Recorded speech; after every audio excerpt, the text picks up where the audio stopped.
Government UPSലെ പുസ്തക ചുമരാണ് ഈ കാണുന്നത്. എല്ലാ ക്ലാസ് മുറികളിലും സാമാന്യം കുറച്ചധികം കുട്ടികൾ പഠിക്കുന്ന ഈ സ്കൂളിലെ എല്ലാ ക്ലാസ് മുറികളിലും തന്നെ ഈ പുസ്തക ചുമരെന്ന വൈവിധ്യമാർന്ന പ്രവർത്തനം ഒരുക്കിയിട്ടുണ്ട്. എല്ലാ കുഞ്ഞു മക്കൾക്കും വായനയുടെ മായാലോകത്തേക്ക് കടക്കാനുള്ള സുവർണ അവസരം ഇവിടുത്തെ അധ്യാപകരും മറ്റ് സഹപ്രവർത്തകർ എല്ലാവരും കൂടി കുട്ടികൾക്ക് കൊടുക്കുകയാണ്. ഇതിന്റെ തുടർപ്രവർത്തനം എന്നോണം, വായനയുടെ തുടർപ്രവർത്തനം എന്നോണം ഡയാറിയം എന്നുള്ളൊരു പുസ്തകം ഇന്ന് പ്രകാശിതമായിരിക്കുകയാണ്. ഇന്ന് അത് എല്ലാ കുഞ്ഞു കൂട്ടുകാരുടെയും കൈകളിലേക്ക് എത്തുകയും കൂടിയാണ്.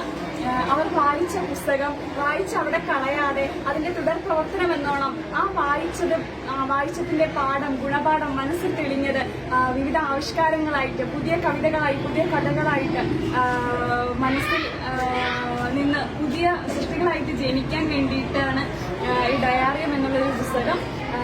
ഇനി ഈ പുസ്തകത്തിൽ അവരുടെ സൃഷ്ടികൾ കൊണ്ട് നിറയട്ടെ.